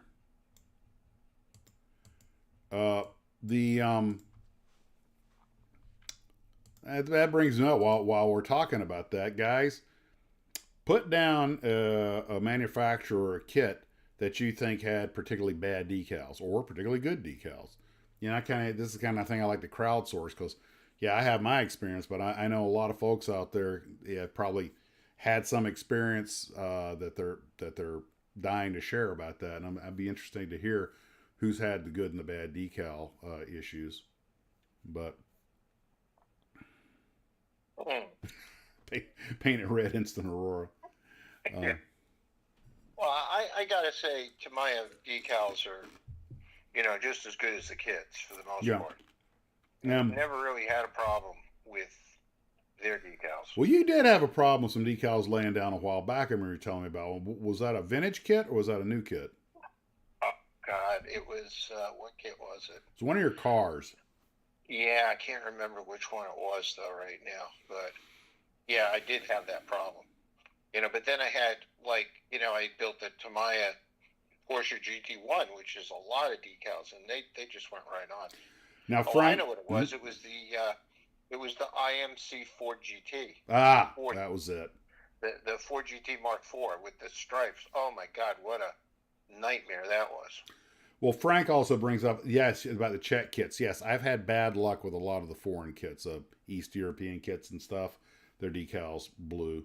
You guys might remember when the channel just started, I built that little AVI models Puss Moth, and I had pulled the decals out, and they've been like eaten half by bugs. Apparently, they used a lot of sugar in them, I guess. Matchbox, okay, yes. I did have trouble with Matchbox decals. That's right. I forgot about that. Especially on that Twin Otter that I had in the Army Golden Knights paint scheme. Those decals were a nightmare. Yeah, see, that's unusual because your decals were usually pretty good. Well, I'm probably a little old because some of them don't age well. Some of them do, some of them don't. And he said Airfix on decals are terrible. Heller and Protar had sketchy decals. See, yeah, I knew you guys would have some input on that. And, yes, Sarah Jane said Numu, B-Max, and Platts decals are very good. Those kits have a lot of decals. And, yeah, they are good decals because I built a couple of those kits. They are very good. Fran's saying that in the Bandai, especially their 1/15 scale armor, I reverted to painting the markings. And Fran does beautiful armor work. By the way, Fran, any progress on the resurrection of the Felix stove? Last I saw, he had the parts pretty well inventoried. Pegasus had excellent decals. As a kid, the one kit whose decals I never used because they were absolute garbage were the Profile Series MPC Airfix kits, because all the decals were one solid sheet. They had to be trimmed out completely, and they were like wax. I mean, they were stiff like wax paper, and half the time they would not adhere. You'd basically have to use glue to put them on the airplane. One time I took the whole sheet off and like wobble, wobble, wobble, wobble, wobble. And it actually kept me from buying NPC kits sometimes. They finally got away from that because I found one of a DC3 I built, and the decals were like normal. This was also when they did their custom series where you could buy like a fighter plane that came with custom racing markings as an option. There was the Air Cobra, I think, and I was like, this is crap. Meanwhile, I'm 10 years old and I know it's crap. The Salvino's Indy cars have extensive decals. Mm-hmm. I mean, basically you don't have to paint it because it's a decal of the entire car. It's almost like a wrap. Are they good? Sheets of decals that come with each kit. Are they good decals? They are. Okay. Yeah, they really are. Now, but, I mean, you need the patience of Job to put them on. Yeah. Well, Jim is talking about Starfix, and I built a couple of Starfix. As far as I'm concerned, those aren't even decals. Those things don't even qualify as a decal. They're like stickies, and they're absolutely horrid. The worst if you ever. Remember, there were a bunch of kits that were made for younger kids as snap kits that had stickers instead of decals. I'd take those stickers over that crap Starfix put in the box.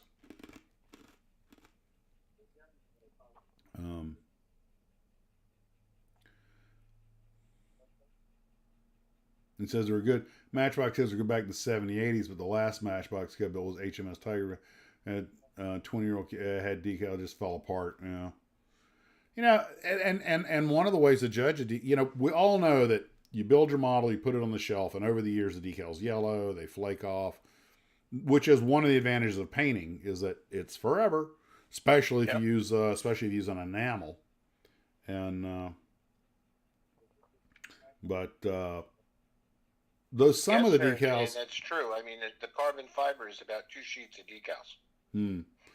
Well, one of the things that made that Caterham I built from Super 7 from Tamiya was all the carbon fiber parts were actually molded in color. There was no decal to put on it. I was like, the piece was just there. You just screw that thing together, and that was a wonderful kit. Although it's really not much glue, it's more of an assembly, like you were talking about those. Who was it that made your DB5? Eagle Moss? The Eagle Moss, yeah. And now the Agora, because they took over for them. Their assembly kits. And they do one of the Lotus submarine from the James Bond, The Spy Who Loved Me movie, which is a really nice, but there's nothing to it. You're just screwing it together. And it's like $1,800. Jeez. Go buy a real one.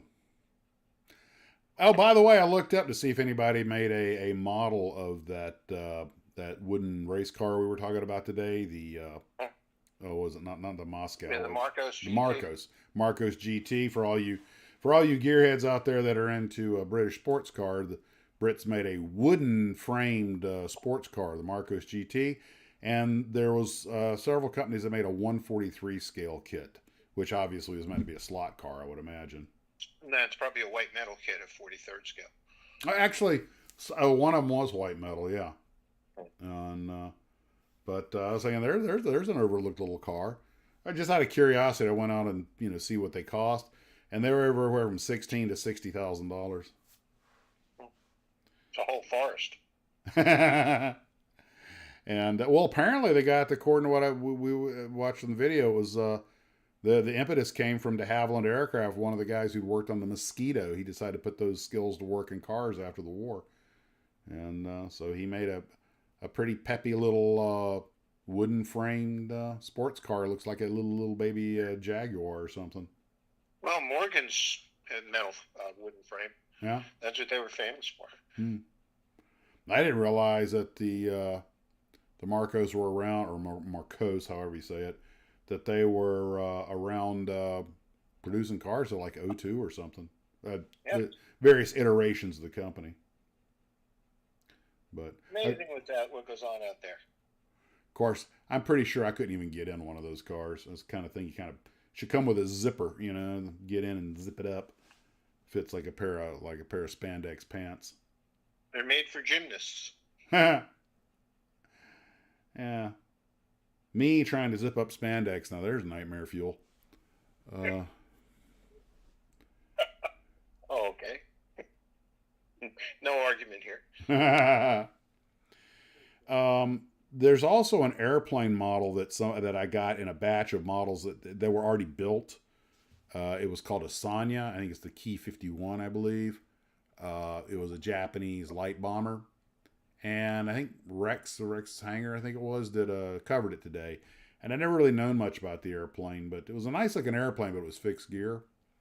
And it made me realize, although companies do make models of the Lily and the Sanya and the Anne, and these planes you don't hear much. Everybody, of course, makes the Zero and the Val and the Kate and the Betty.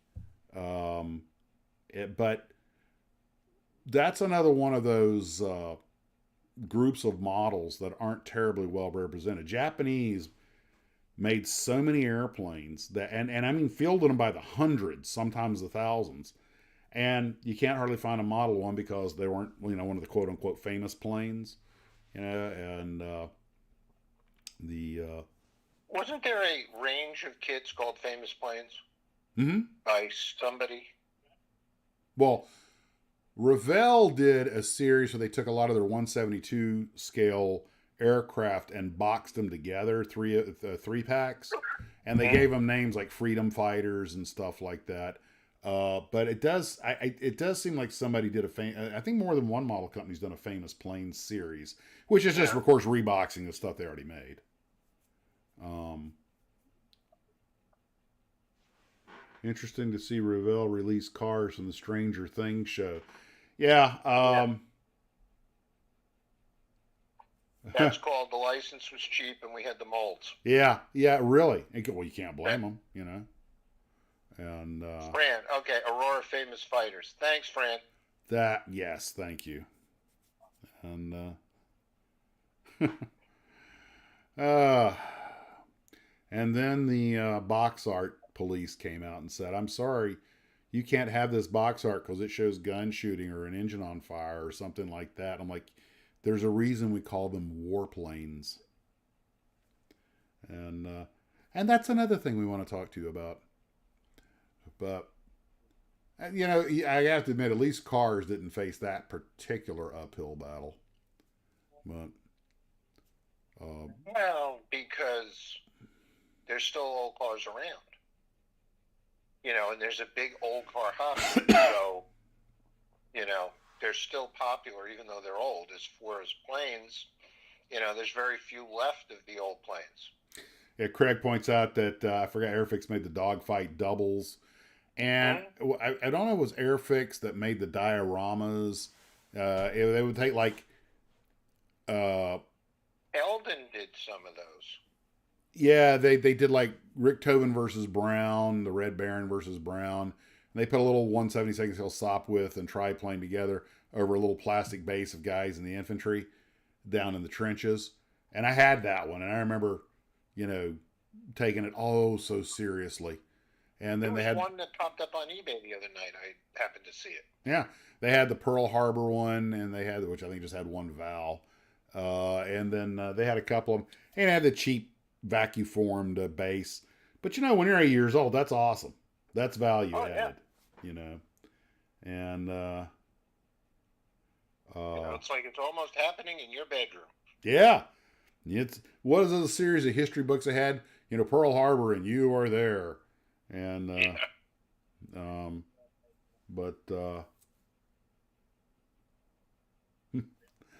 political correctness needs to go to the dinosaurs. And if you had a dinosaur chasing a caveman, you can't have that. Have you seen this new Godzilla? His NPC range of Airfix Kong new Empire kit from Bandai? No. Which it has Godzilla with the skin, and then it has Godzilla's skeleton. There's like 2 kits in the box. I might have. Then you could take the body apart and put the skeleton in the body and then close it up. But this isn't the thing from X Factor that has the interior organs. No, it's just a skeleton. Okay. Ballantine books. There you go. That's it. There was also a series of books when I was a kid that were in the library. I can't find them. I don't know who made them. But all it was this rectangular blue book, and you would open it up, and it had like a military fighter plane with all the ordnance you could carry lined up in front of it. And you flip it did the stats on the airplane. You flip the page, there'd be another one with all the ordnance it could carry. Of course, couldn't carry it all at one time. But I was saying, you know, those books were very educational when I was a kid because they're, you know, probably made by the military to help promote. But I was like, I would love to find one of those, but I don't even know who made them. And I tried Googling, and, you know, books that had all that got zero because we're going back to the 60s. But I remember it'd have like the F-86D. There'd be like 100 freaking 2.75 inch rockets lined up in a big V pattern from it. Or it'd show you a Canberra bombers with all the bombs and everything, all the different stuff you could carry. And I was like, wow, look at us. You know, we're the mightiest nation on earth. Look at the stuff we can do.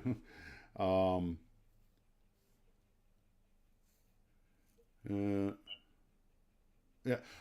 I also stumbled on when they have the Neanderthal skeleton as a kit. And I think they put the Neanderthal man with it. I'm like, really?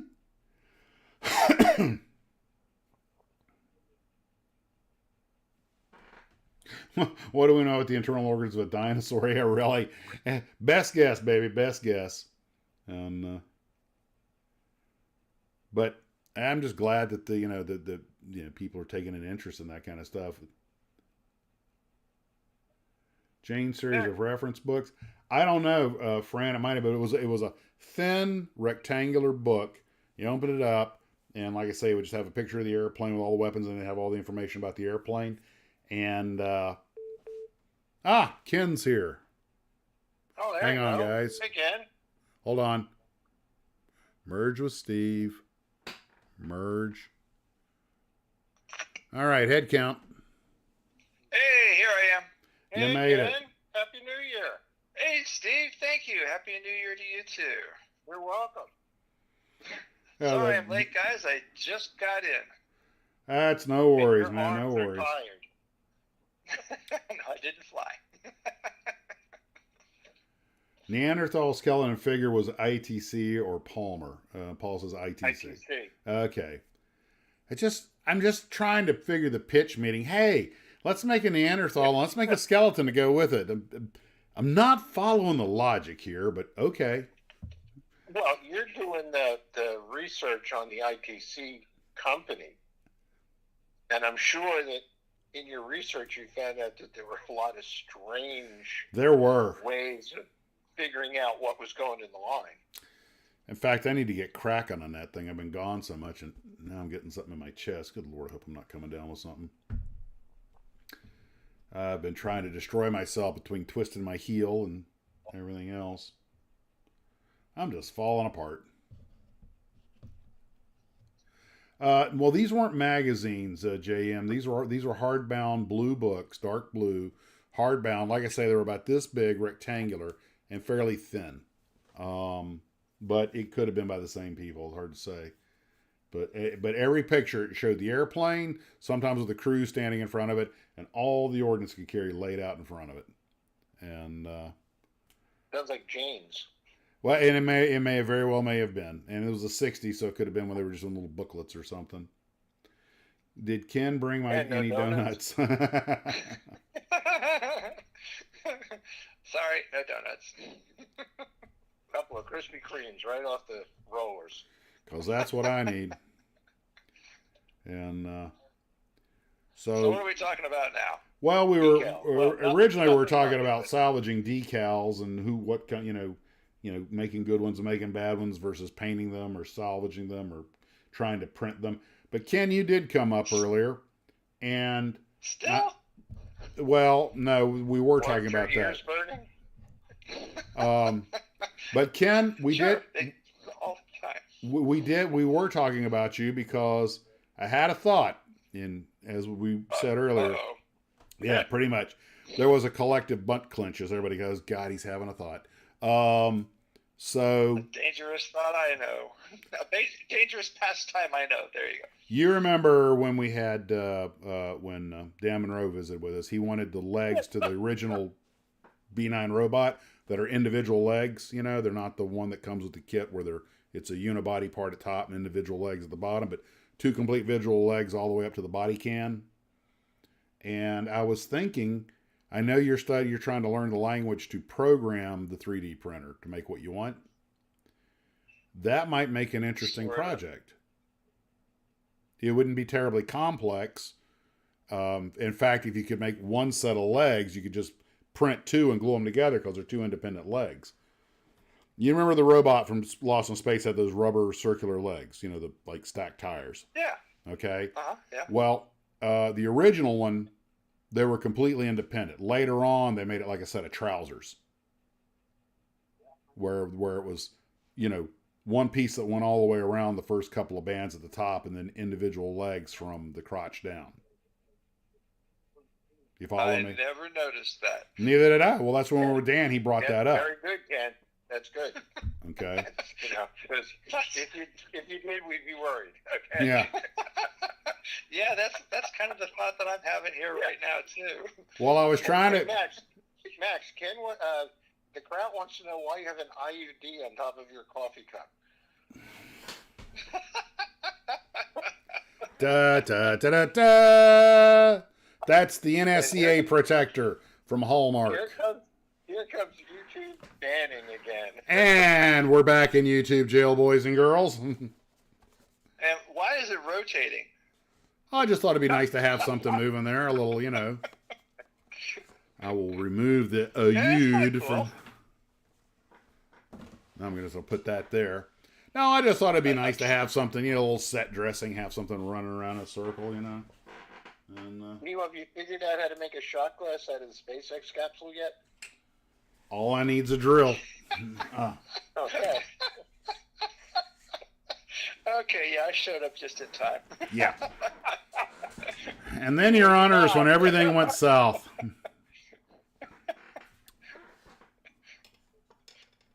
So, anyway. Okay. So why is the SpaceX capsule supposed to be a shot glass? Oh, because when he bought it, you missed it. When he bought it the other night in whatever third world country he was in, he bought this as a gift shop. Costa Rica And is he not a said- third he holds world it up to the country. camera and goes, I just bought this, and this would make a great shot glass, wouldn't it? Normally, Ken, my normal souvenir is a shot glass. They're small, they're relatively inexpensive, they have the name of the place, right? So they don't need much space. But I got my liquor cabinet's so full of shot. My liquor cabinet is so full of shot glasses that I'm putting them in the drawer. They're not even all on display. And I think I have one from a previous visit to Costa Rica. But anyway, I saw this and I thought, the Dragon capsule, that'll make a cool little souvenir. And of course, everybody's like, what's that got to do with Costa Rica? Because I bought it there. Duh. Little Crazy says, take a shot for every tangent. But then I say, hey, you know what? I could make a shot glass out of this. I mean, it's basically an upside down shot glass, Don't worry, Pumpkin. I'm not going to take the drill to you. You'd have to open up the cover of the docking mechanism so it'd have something to sit on. Oh, it comes with a stand.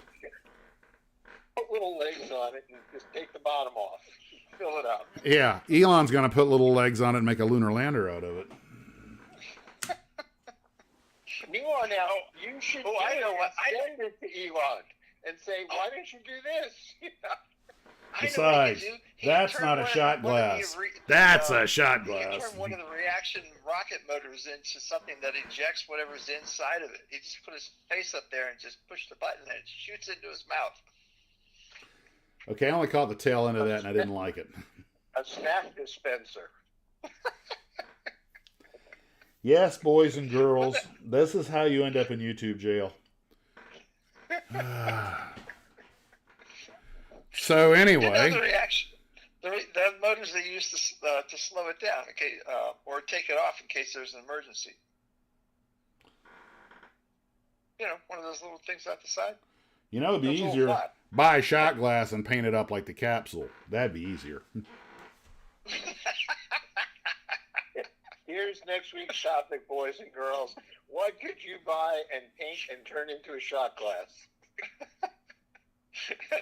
Well, Lemur the Crazy, the top paint is goes on the with all for outside, diving, not it the can work. inside.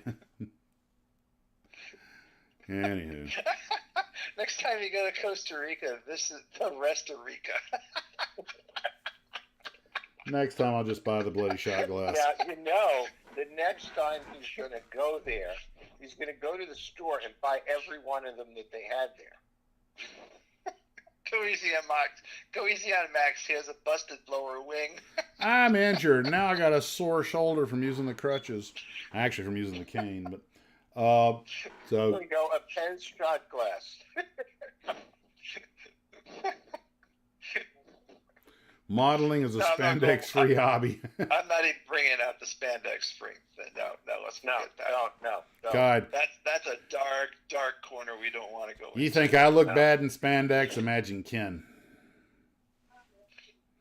Better yet, don't. So, And we miss Ben for this. I bet you my legs would look better than yours. No, I don't know. I'm getting off. and I'm out of here. All right. Oh, God. This is just going right down the tube. Part of me wants to accept that challenge, and part of me is like, please, really? Is this the whole chainsaw There we incident go. over again? Circling the drain at light speed. Bill Campbell says, and we missed Ken for this?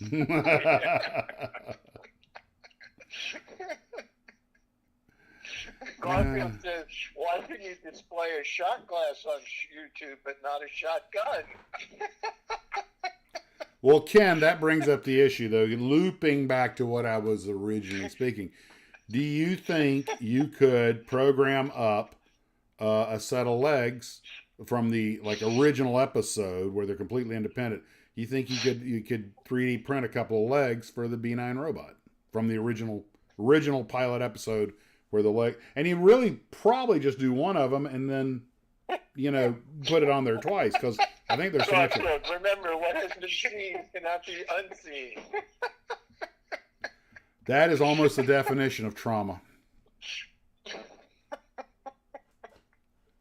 No, Craig, no one makes a scale Cybertruck kit. But you could probably make one with aluminum foil. I was going to say, all you need is some sheet styrene. Yeah. Hey, now there's a model you could make out of sheet styrene with your Cree-cut machine. Yeah. Diamond spandex. Please tell me you meant to say SpaceX. Actually, think about it. The B9 kind of was in spandex, wasn't he? There we go. We have finally hit bottom. Okay. Oh, we got a way to go. Okay. Dr. Smith and spandex. Hey, let his private life be private. Land some fireworks. Yeah, right. What? Why I missed that? He says, please tell me somebody meant to say SpaceX. As John Ashley Smith says, this time has flown by. Woo. So, Captain, I understand you used to have a live stream. I did. Then they started talking about spandex. And then we got bandexed. At least we started the new year off on the right foot. It can only get better from here, right? Dario summed it up best. We hit bottom and started digging. Judy and spandex, my 8-year-old dream. Here we go. And I got the perfect song for that. Judy in disguise. Oh, come on. That one had somebody. That's shaving a haircut, man. Somebody had to do that one. Garfield, notice all this wandering off topic began when Ken arrived. Yeah, who's Captain Tangent now there, Captain Ken? Ken did it. So, Ken, can you 3D print the robot legs? Earth to Ken, come in over. I'm still here, trust me. Can you 3D, you think you can 3D print the robot legs?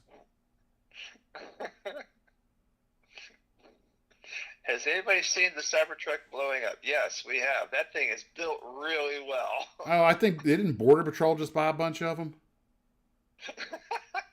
That's going to go well. The tailgate's a bloody decoration.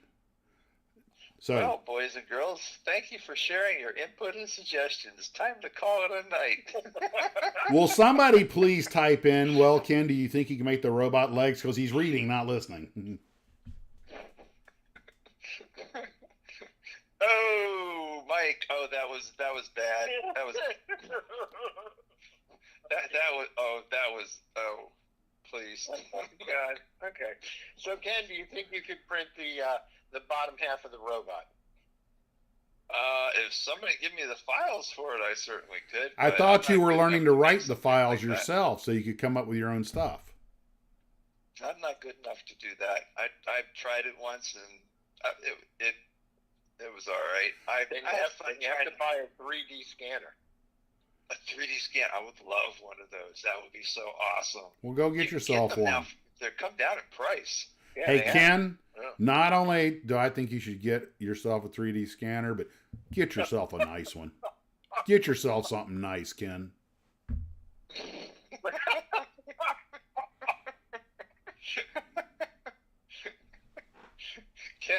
Cybertruck, a stainless steel 4-wheel dumpster. Yeah, pretty much. I saw a red one today and then a black one, and I was just thinking, I knew they were skins because you can't paint the bloody things.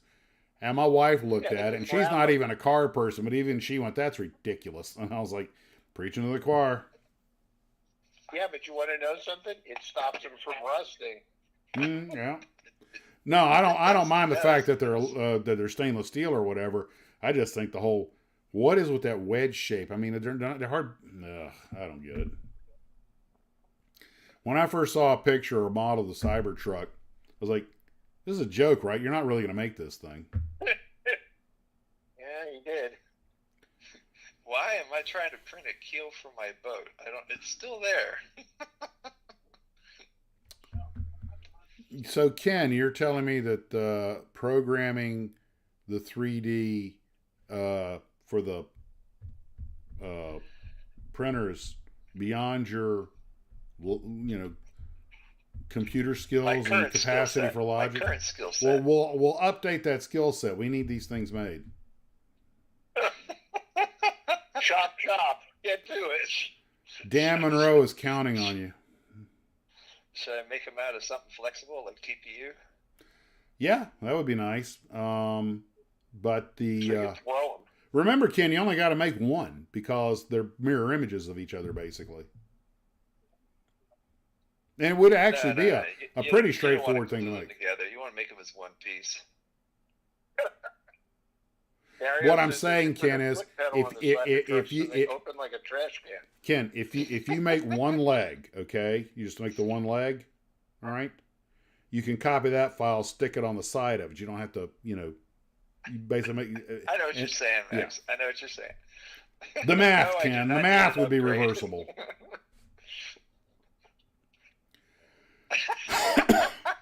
Yeah. Yeah. Sorry, when a Roomba meets a refrigerator.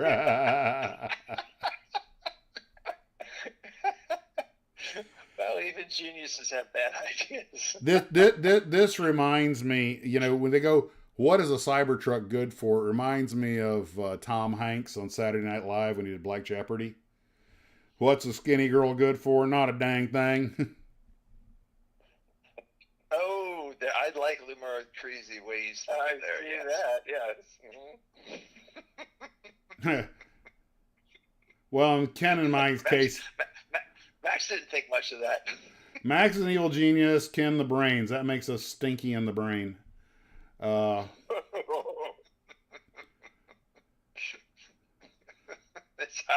I'm not going to go there. It's raccoon proof. Yeah, you think a Cybertruck is raccoon proof? Let's see what Franklin has to say about that. For those who watch HLC. It's all fun and games until the Claymore room that rolls around the corner.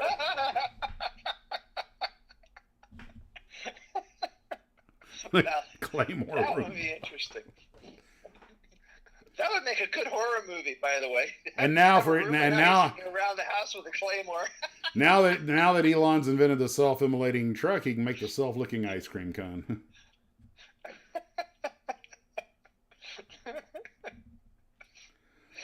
It's good for editorial statements. Yeah, Okay. a Cybertruck is how you drive around trying to feel superior when you know you're absolutely not. We know that Ford F-150 can beat you in every way.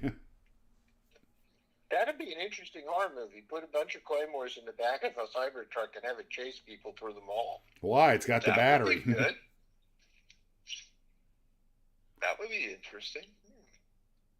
So that could be the name of the movie, Cybertruck. Cyber Mall. It won't take long. Cybertruck's gone bad. What was that movie? Maximum. It hasn't appeared in a movie yet. Wait, can you imagine a Cybertruck in the movie Maximum Overdrive? That'd be like the first thing the aliens would take over. Worked for Terminator. It worked for Terminator. Mad Max. Raccoon the Trash Panda. Maximum Overdrive remake with Cybertruck. That's what I was just saying. Yeah. Each Cybertruck comes through the side of ribs. Until the batteries all go dead. How do you stop the Cybertrucks? Take the grid offline. John Ashley Smith's trying to change the subject. How dare he? An infestation of raccoons is almost as bad as an infestation of teenagers. Almost. My 8-year-old grandson asked if a Cybertruck is an Autobot or a Decepticon. No, Yes. fuck. Cyberpunk. Probably not a truck. That would be a good Transformer, believe it or not. No self-respecting Transformer would be a Cybertruck. Cybertrucks and Death Race 2000. Now you're cooking. Death Race 2025. Yeah, Or let's as- upgrade it. Or as we like to call it, I-4.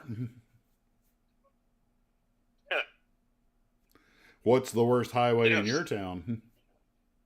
You know, if somebody out there wanted to make the files for it, I'd be happy to print it. Because I see people suggesting certain programs to use to do it with. Well, I just think it would be a relatively simple thing to make. It's basically just a series of concentric ovals. I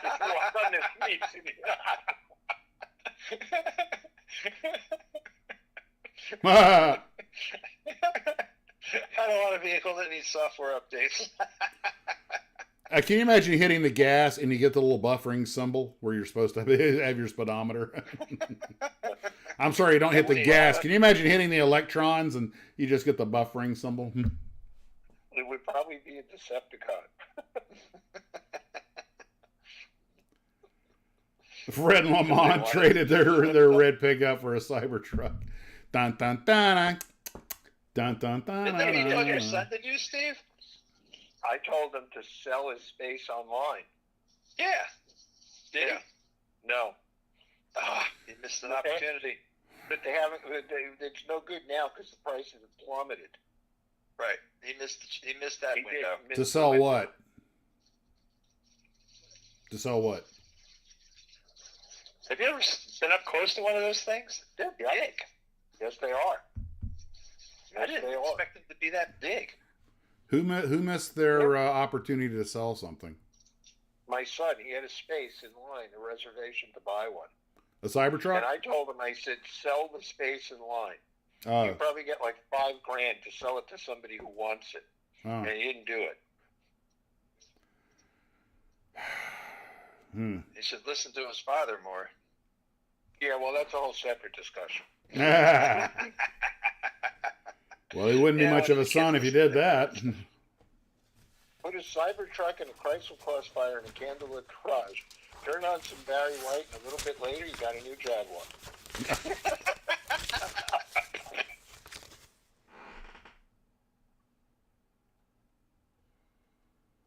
You sure didn't? Never mind. I ain't gonna say that.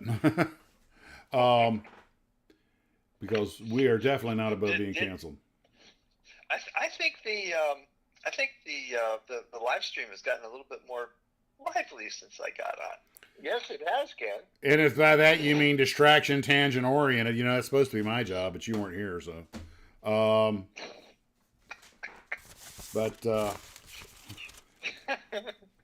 So, well, we've just got a couple of minutes left. I have to retire on time. I want an MRAP. There you go. Clearly, you do drive on I-4. So, what do we got going on? I still got to do the ITC thing, and I got some time off to work on that. If when my leg heals, my foot heals, I'll go over and hopefully have the interview with the colonel and work on that. And my next model is going to be that Tamiya Mustang that was sent to me because I got to get something together for the Mustang build. And let's see here real quick. And then you have to reschedule your dance lessons. Well, one does what one must. Trace wants to know what's next on the group build list. I'm looking at it right now. It is the Mustang build. It's got to be by the end of this month.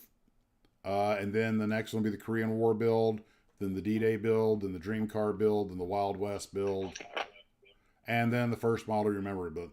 And but right now, end of this month, so submissions for anything called Mustang, car, horse, plane, doesn't matter, just anything named Mustang. And that's what we have going on there. Well, clock's ticking down, guys. Do we have any unfinished business before we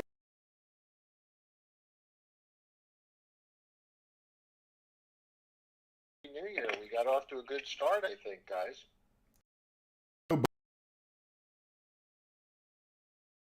Road update. I haven't been to it in a few weeks. It misses me, I'm sure. I'm sure it does. Still above water? He doesn't know. He hasn't been there. There was somebody else on the same mooring ball as me, so I guess it's something probably tell me about it. Yeah, you're gonna get out there and find barnacles on that thing. You better start You know, sailing. Lance just put up a pretty Night tray. obvious thing. It says, get a Cybertruck in freezing weather. It does. There was a thing on the news today from the Midwest that the Tesla charging station just wouldn't work because it was so cold. And all these cars are like lined up to be charged, and they're all out of power. Oh. And they had tow trucks just towing them away. It was pretty fun. Well, guys, I'm going to let the intro run for a couple of minutes so you guys can chat amongst yourselves. Steve, Ken, I'll let you say your nights, and then we'll hang it up for the evening and scheduled planning same time next week. Well, good night, guys. Thanks for coming in to our first live stream of the year. And as you see, we kept it going the same way as we did last year, whether for better or worse. See you next week. Good night, everybody. Sorry I was a little bit late to the party, but I did make it, and it was great. Had a great time with you guys, and let's keep this going. We'll see you next week, same bat time, same bat channel. And on that note, guys, I'll say thanks for coming out. I hope everybody has a wonderful 2025. We'll see you later, and model on.